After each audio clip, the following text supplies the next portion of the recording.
मुस्लिम समाजाचा याच्यामध्ये उद्धार होईल। मुस्लिम समाजासाठी जसं सच्चर समितीने सांगितलं होतं सच्चर कमिटीच्या रिपोर्टमध्ये की वक्फ बोर्डाकडे 9 लाख एकर जमीन रजिस्टर आहे आणि त्यातनं 15,000 करोड उत्पन्न येऊ शकतं। पण त्यावेळेला सच्चर कमिटीचा रिपोर्ट ज्यावेळी आला त्यावेळेला फक्त 600 करोडच येत आहे।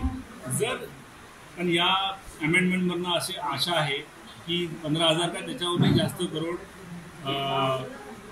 त्याच्यामधून उत्पन्न येईल आणि यातून मुस्लिम समाजाचं भलं होईल असं आम्हाला इथनं वाटतं।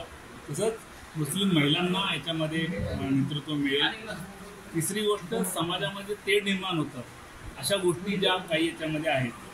कोणीही जमीन घेतं आणि जसं मुंबई बऱ्याच लातूरमध्ये किंवा अनेक बऱ्याच ठिकाणी आपण पाहिलं आहे की आपण कुणी उठून कोणाची जमीन वक्फमध्ये चढवतो।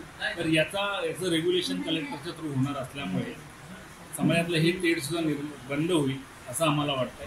आणि ओव्हरऑलच काही ना काही ॲक्टिव्हिटी, जसं मला आठवतं की त्याच्यामध्ये कोणीतरी MIDC बनवायचा प्रस्ताव दिलेला आहे की मुस्लिमांसाठी इंडस्ट्रीयल कॉर्पोरेशन उघडा आणि ते प्लॉटिंग करून वस्तू जमीन असेल तर त्याच्यामध्ये मुस्लिम उद्योजकांना हे करा, युनिव्हर्सिटीसाठी जागा द्या, कॉलेजसाठी जागा द्या, स्किल डेव्हलपमेंट सेंटरसाठी जागा द्या। अशा वेगवेगळ्या प्रकारच्या डेव्हलपमेंटच्या गोष्टी या बिलाच्या मार्फत होऊ शकतील आणि मुस्लिम समाजाने ते स्वागत केलेलं आहे।